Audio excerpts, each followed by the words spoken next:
my entire life as an artist than to be in partnership with the one and only Michael Jackson. I think that the best question to start off with, the questions that came from you guys, is how did you meet Michael?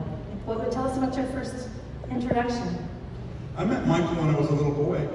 Really? Yeah. Really? You go way back. Yeah, but we didn't really come to know each other as friends until many, many years later.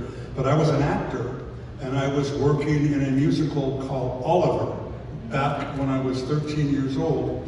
And the show that was coming into the theater after the show that I was in was the Jackson 5.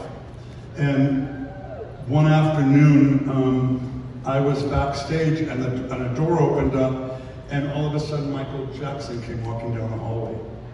And I just froze. And in perfect Michael Jackson manner, he said, "Hello, what's your name?" And he just introduced himself to me, and he was the kindest soul. And I just remember he left, and I thought, I've been touched by God. No, he was just the sweetest individual, and never at that moment did I ever think that I would ever have an opportunity to meet him again, let alone stand alongside of him and be in a creative partnership with him. So, and then I got a telephone call from him many years later. I was home, and the phone rang, and my niece answered it. And she was in the back room. She answered the phone and she screamed across the house, "Uncle Kenny, some jerk's on the phone saying it's Michael Jackson." And I was like, people called me. So I ran to the phone, I picked it up and I said hello, and it was Michael. And I heard that voice and I said, "Michael, I'm so sorry, I apologize, that was my niece. She had no idea." And he said, "That's okay, Kenny, nobody ever thinks it's me." That's an awesome story, I love that. So you guys have done many concerts together. You've done a lot of work together. What was yours and Michael's creative process like? How did you get it started? To take us on that journey? Just Michael was the most generous person, as all of us here that have worked with him had the opportunity to come to know. He gave you a voice. If he invited you into his space to work with him, he gave you a voice. And so all of us, production designers, costume designers, lighting technicians, dance, all of us had a voice. And he listened to that voice, and then he was this mastermind that kind of took from what was around him and what he was imagining himself, and we put it together like a theatrical production with great reason and plan, and we're motivated by high ideas. I'll never forget, I asked him at one point, when he said he was ready to go back out, Kenny, I'm ready to go back out. And I was like, okay, why now? And he said, well, my children are getting to an age where they can appreciate what it is that Michael Jackson does, and I want them to see what I've loved all my life. I want them to be able to enjoy that. And then my fans, I want to do it for my fans that have stood by my side all along, no matter what conditions were going on, that were always there for me and with me and never left my side. And he said, and lastly, I want to do it because I want to use the stage and my music and myself as an artist. The stage is a platform, and myself as an artist to remind people that the world is in a very vulnerable state. And through my music and through my performance, we need to remind people that we need to take care of Mother Earth so that it will be recognizable for people in the future. That's why he went out. That's why he did what he did. He had what we call raison d'être, reason for being. Michael was motivated by the most incredible and important things. He didn't just go out and dance. And clearly you can see, that there was just a tremendous amount that lived inside of him that was motivating everything that he did on stage.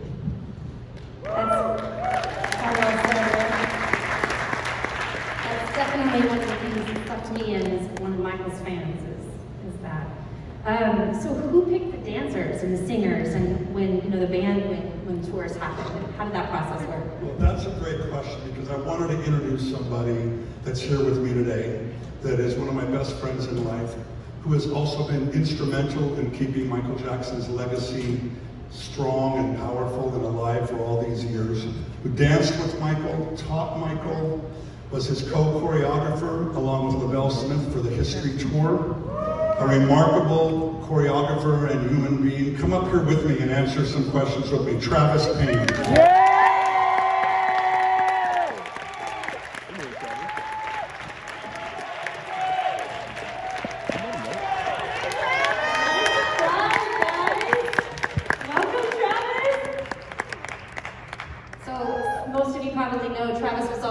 Amazing choreographers for the show, so this man is amazing.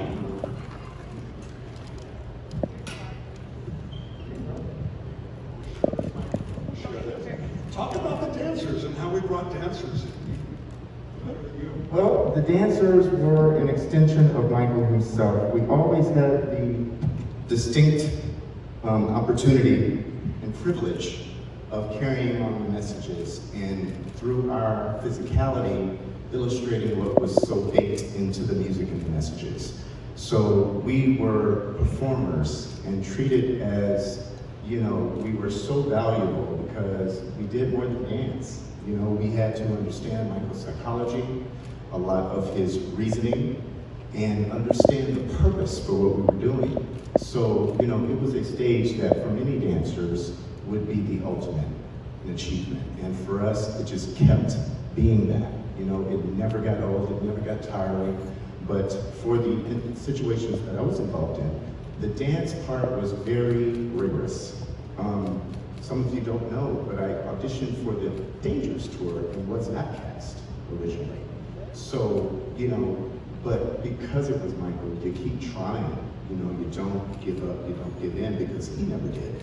So it would become, you know, my reality to join on stage, you know, along with Jamie during that time, and then for history, get to take Rich and Tone out on their first big experience, you know, after finding them as teenagers in the Bay Area doing their thing. And I saw magic and knew that it needed to join us on stage. Michael afforded us that luxury, as he so often did. He trusted those around him. He would say, get the best people in the world you can find, put them in the room together, and inspire them to be greater than they thought they could be. Right? So we always got the chance to do that. And the dancers were like soldiers. We continued the message. We carried ourselves in public that way. We were able to, you know, share other opportunities with the younger generations of performers. That was always the goal. He said, go find the diamonds in the rough. Let's buff them off and make them brilliant. I would definitely say that's something that you were able to bring to us when you choreographed for us, because you were able to work with our NJ1 performers to be able to bring that out and to inspire them from all the things that you learned. Yeah, it was an honor, and I thank Jamie for inviting me to participate and be able to impart some knowledge and wisdom and personal experience with our very young cast who are from all over the world with different languages and different skill sets. But what we had the ability to do also with the Cirque family is get a major training process going on so that everything was safe and effective and gorgeous and lasting. So, same sensibility that Michael and Kenny would put into all of our work. We would never hit the stage before we were ready, and every time we hit the stage, we left everything there. Yeah? We spilled it. We spilled it. What about songs? So did you guys decide the set list? Did you guys work out everything before? Or did he add in? Like, he strikes me as someone that was be inspired in the moment and continue to add. So how did that work, choosing songs? He wanted to sing it all the time. He wanted to sing everything. And I just remember the first set list, whenever we were putting a tour together, it would have been a 5.5-hour show. And so it was a process, and he would rehearse with the band and the dancers, and everyone would learn everything. I mean, you know, we would learn enough for 2 shows. And then eventually the selections would start to happen, and, you know, and those that would float up, you know, remained, and the perfect sort of arc and set list arrived. That's awesome. There were those songs that he always did, though, of course. But yeah, it was so much fun to, that whole process, working with him in the creative process. Michael was so knowledgeable about so many things. He was a man of the theater. I mean, I think if you know theater, then I don't have to tell you that. If you don't know theater, I mean, Michael's respect for the stage and what the responsibility of an artist is in order to deliver, it was like no other pop performer that I had artist ever worked with. Michael really had a value from the moment that you stepped on that stage, that you as the artist had a responsibility to deliver. He would say to me, Kenny, if the audience isn't talking about us when the sun comes up tomorrow morning, we didn't do our job. He went on that stage and he took it as a job, as a responsibility, and worked that hard to make sure that and spilled it, and made sure that when he walked off that stage, that he accomplished something that was going to be mighty and important and impacting and inspirational. And all the times that Jamie, I'm sure that you danced with him, the Talauegas and Travis, and all those times that I stood there and watched all over the world, it happened every single night. Everyone put in the work, right? The work. So, what would you say your fondest memories of working with Michael as a creative partner? What was that like, your fondest memory? For me, he just, in the way that he set the stage from the very beginning, he would say things to me over the many years that we worked together as if I'd never heard them before. And it was just because they were so important to him that he had to make sure that they were understood before day one of rehearsals, day one of creating. And the most important one was, do not let fear into the room. Fear only gets in the way of the creative process.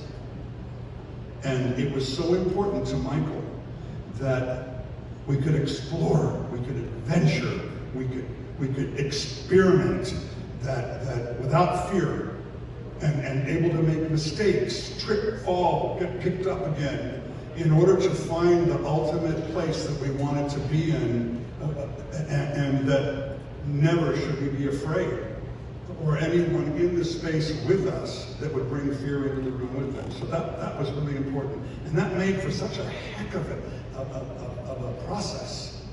Every day you went to work and everything was possible. You never knew what was going to come out the other side of the day. Of course, for me, the creative process was always so special because, I grew up obsessed with Michael, like so many of us here. He was my reason for wanting to do this. It was as a boy in Atlanta, Georgia, seeing Lavelle Smith on stage and saying, that guy looked like a superhero. Wow, that's possible. That set my life path, right?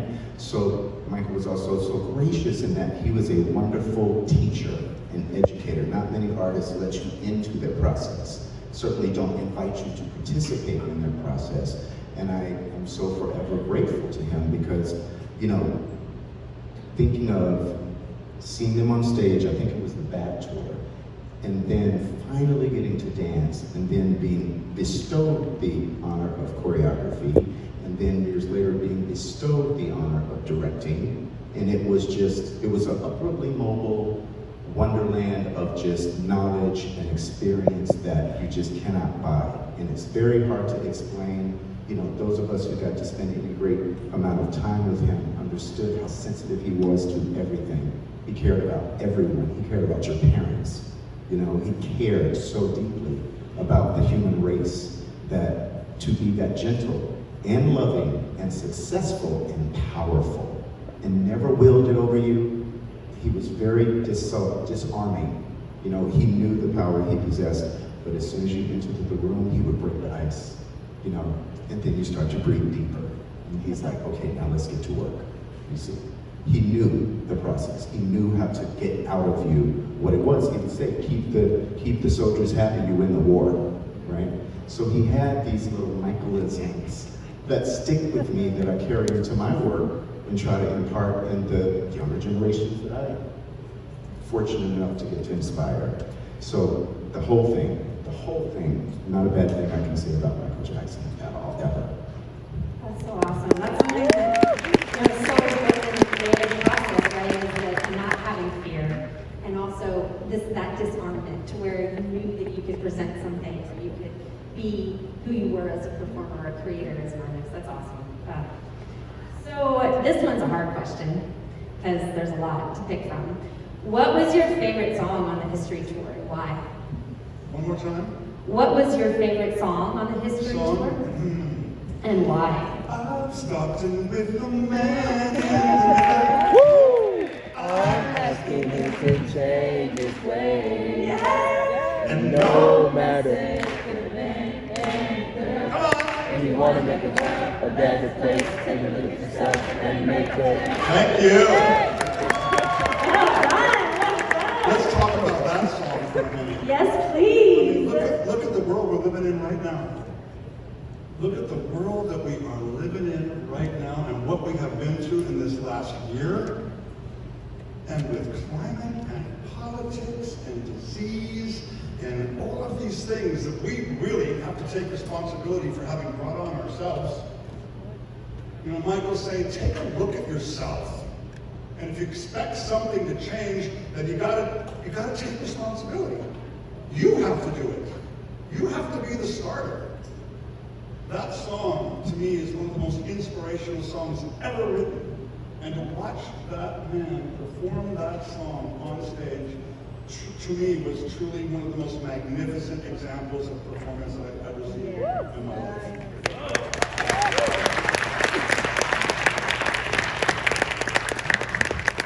I'm inspired just listening to you. So, overall, this is for both of you guys, what's your favorite Michael Jackson song overall?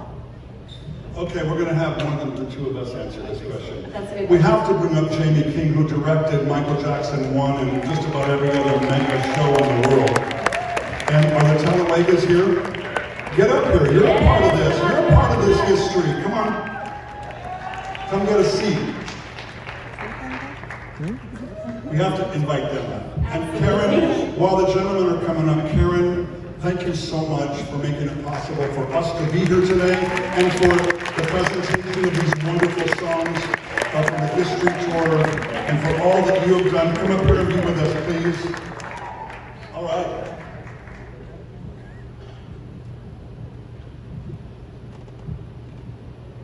We were talking about who picked the dancers. I'll never forget the day that Jamie King auditioned for Michael Jackson. That was the day that I said, you have to be an extension of Michael Jackson to get the job. This man, Mike, right here, was destined for the star that he has become. Jamie King, one and only. Okay, favorite song. So I'm not going to do song yet because Kenny Ortega, you guys, it's Kenny Ortega. He's amazing. And I just want to say, I tried to say Michael Jackson family up here, but I just have to say, I have to take out just a quick personal moment. I was born in Madison, Wisconsin. I'm biracial, I'm gay. I was really skinny. I had a horrible upbringing, okay? So I wanted one thing, and that one thing was to be like what I saw on MTV, and it was Michael Jackson. I would go to school, I would dress up like Michael Jackson, I would get terrorized because of it. So when I finally got the chance to audition for the Dangerous tour, they were looking for one boy. One, right? There was like 10,000, there's so many people there. I got that job. Have I ever thanked you? I want to thank you again. Thank you so much for that. Michael Jackson and Travis, thanks for pushing me to go. I think you were a big part of that as well, right? So I just want to say thank you. I have so much gratitude for this whole thing, this journey together, and being able to honor Michael Jackson's legacy, for me, is everything. And I'm so grateful, Karen, the estate, Guy La Liberté, and Cirque for asking me to direct Michael Jackson 1, but I could not have done it without these people and this influence. So just thank you so much.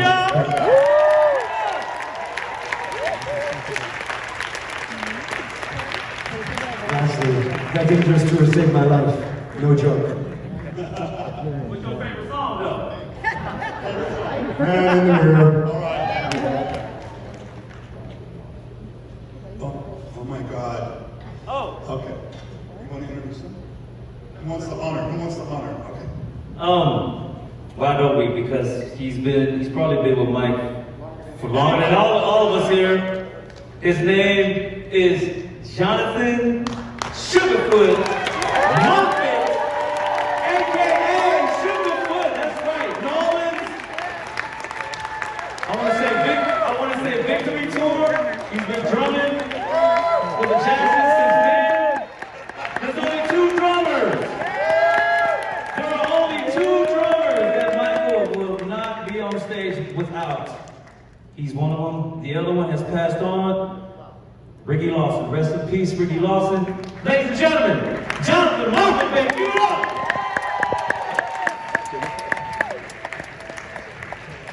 We had no idea this was going to happen today. Isn't this amazing? I don't think y'all understand, but this is Michael Jackson alumni right here.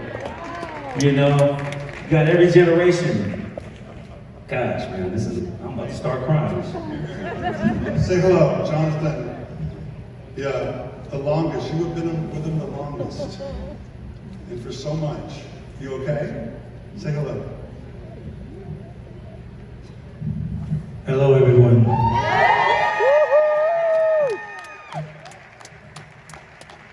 name is Jonathan Sugarfoot Lawson. I'm a drummer.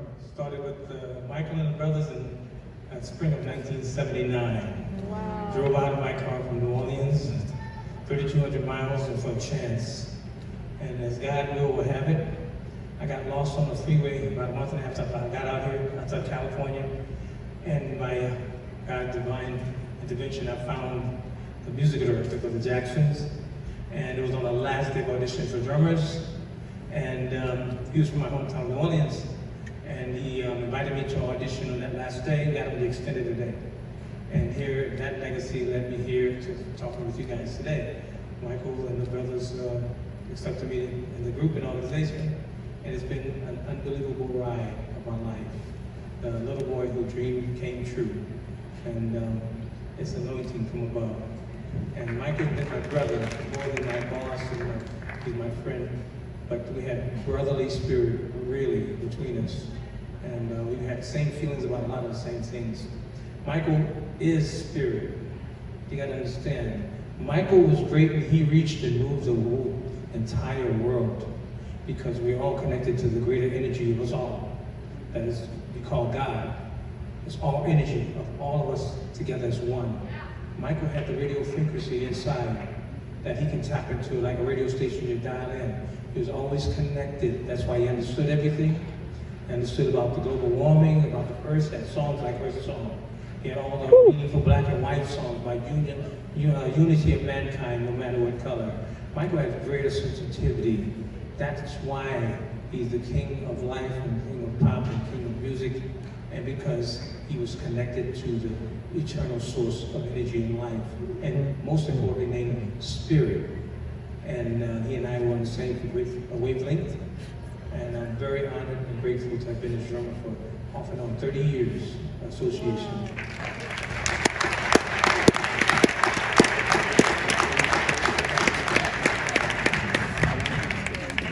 I mean, who better of a person to answer the song, like the question of your favorite song? What was your favorite song? Wow, you're gonna do this to me? Why? Come on. Yeah, that's so difficult, because every time the count-off came on for every single song, I said, this is my favorite song. Then the next song come up and say, oh, are we gonna get down on this one? This is my favorite song. Every song, he wrote so many incredible songs, moving and spiritual songs that we all love. But I can name a few of them. I can't name one, it's too difficult. Put me on the spot. Of course, I'm gonna say Billie Jean, because it's about to be the beat and the drums. Billie Jean has got to be it, because at the end of that song is the only time I had Michael to myself. Everybody else left the stage, and it was just Michael and I, my beat and his feet. Come on. So we would work it out. We would get, like I said, that connected energy and spirit between us. And it was like I was at an umbilical cord to him, a MIDI cable. I could feel his inflections, and as soon as he do a little thing like this, I knew what to do instinctively as far as an action or something as it moves. And when I watched him, I got so powerfully inspired that it gave me intensity of energy that came that I never knew I would have. Every song, every time we played Billie Jean, I inspired from him. He didn't look around and inspire from me. So it was a big connection of energy and spirituality. And we felt each other all the time. We were connected. So Billie Jean, Okay, I'm a drummer, so I want to be starting something because the drum pattern is pretty cool. It's good for drummers. I like black and white. It was awesome to play. And I also, being a drummer, kind of surprisingly, I loved Stranger in Moscow. Because the beat was very, very sensitive, but I love playing sensitivity. And was according for the song, not according for the drummer, according for the song. And I felt when I played that song, the patterns and the little inflections and colors and highlights I could add to make it more sensitized. I love when that song came up because I got to be an expressive and painting with more colors and stuff when I'm painting my drum rhythms. So I love that song as well. But there's so many. Thriller, I love playing Thriller. There's the groove and stuff, and I get to do some of my hi-hat inflections and work.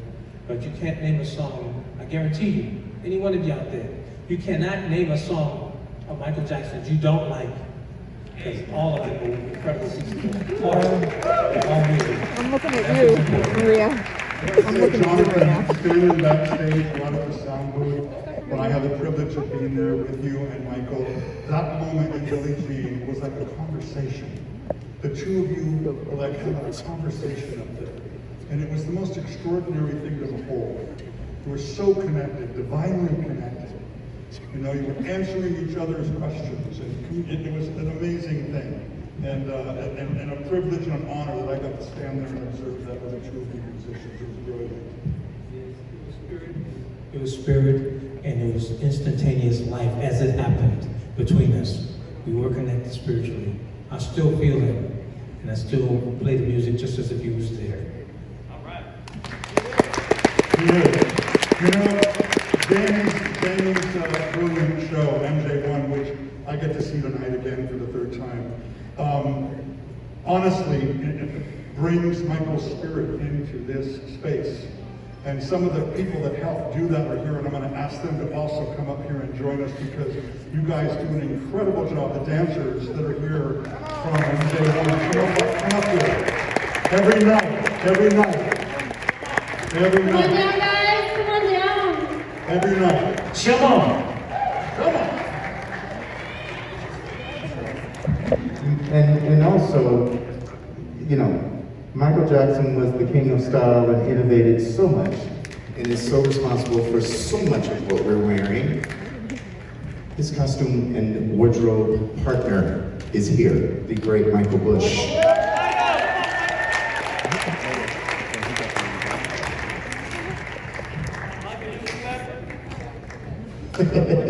We do love Michael. Yes? Hello. You've already come. We've got a bunch of different disciplines here. We've got some dancers, we've got some characters, we've got some acro, all bringing Michael's legend to life every night. Any other questions? Yeah, I have one last one that I'd like to ask you guys. For those who'd like to share, will you please share with us a beautiful moment that you had with Michael? Something, a beautiful moment where his essence came through.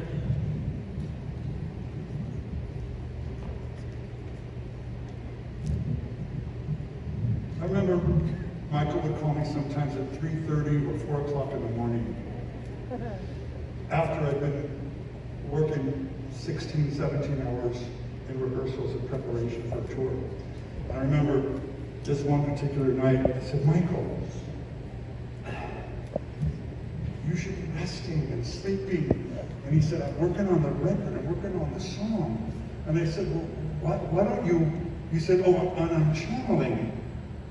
I'm channeling and I'm working on the song. And I said, well, Michael, could you make a deal with the spirits that you're channeling with, if they could pause until we get the show open, and then you could channel and work on the record. He said, Kenny, if I don't take the information when it comes to me, he'll give it to Prince.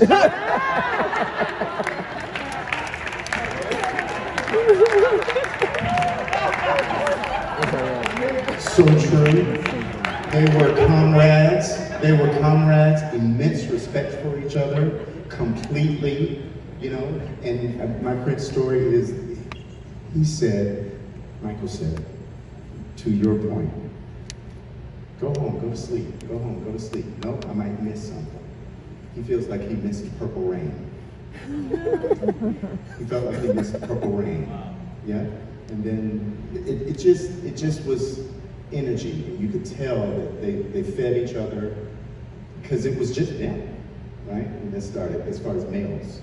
And so it was always so wonderful to hear Michael talk about Prince and his affection for his artistry and who he was as a person, and just that mutual camaraderie that, right, and Prince was talking about Michael, yes.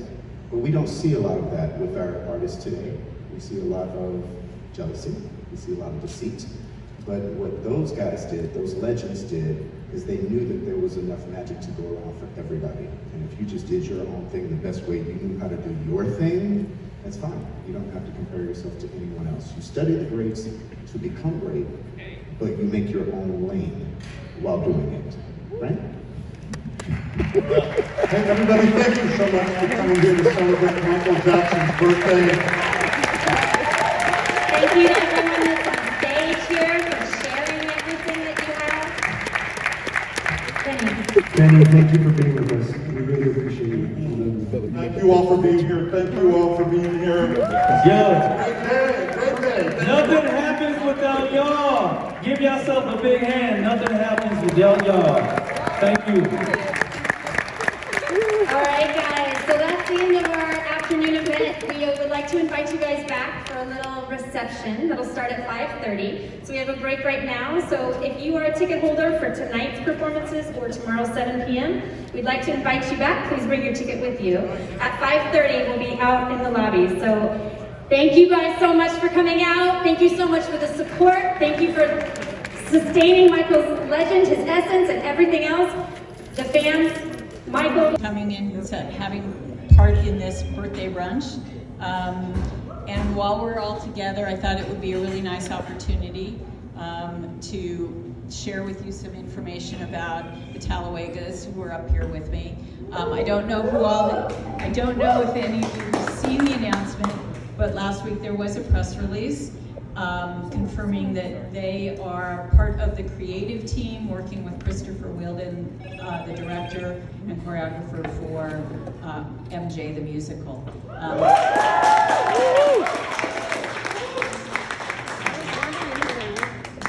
They've been working on the show for a while now, but we've kept it to ourselves, so it's nice for all of us to be able to say it publicly and to be able to talk about it. So we're thrilled that they're part of the team, and I will just give them an opportunity to just say something, and then please go back and enjoy your breakfast. Yeah. Everybody. Hey, good morning. Well, first off, we're just very excited because Karen gets to throw more parties in New York when the MJ Broadway musical comes out. And we'll all be partying together. Yeah. No, but aside from that, I just want to quickly say how elated Tony and I are to be a part of this production up in New York. A big shout out to Christopher Wheeldon, who's the captain of the ship over there. He, as you all know, he's a Tony Award-winning director and choreographer, and the estate chose him to help tell the story through dance and movement of a musical that is going to is going to further celebrate the King of Pop. How about that? Yeah. And I just want to say before, because I know Tone got some words, is that, at this time in history, if you really think about it, you could probably do a docu-series on Michael Jackson's style of dance, okay? And with that being said, he has created a style of dance along the lines of ballet, contemporary, the greats up there, Spam Machine, and all these other amazing, iconic choreographers throughout the years that have created a dance style. Michael Jackson is right there with him, if not above. Okay? And what Tony and I's job, really, is that we're curators to a degree of what he created. So all we're there to do is to make sure that any movement that is Michael Jackson-esque it is our job to make sure that we authenticate that and keep it real for all of us that have been following him for all these years and doing his dance moves and just loving his music. So that's really our job, and we feel quite privileged that Karen and the estate has given us that opportunity to make sure that we proliferate his style. So there you go. That's such a great way to put everything. I just want to say one thing, and I just want to have a shout out to the fans that have been supporting Michael from day one. Because if it wasn't for you guys, we wouldn't be able to do what we do, which is what we love to do, and is what inspired us was the King of Pop. And it's such a pleasure to be a part of the production. And I'm gonna just let you guys know one thing before I leave off, is that we're gonna kick ass on this show. That's right. And it's all for you guys and the good man. So thank you so much for coming out to celebrate Michael Jackson's birthday, and have fun. We love you. Until then.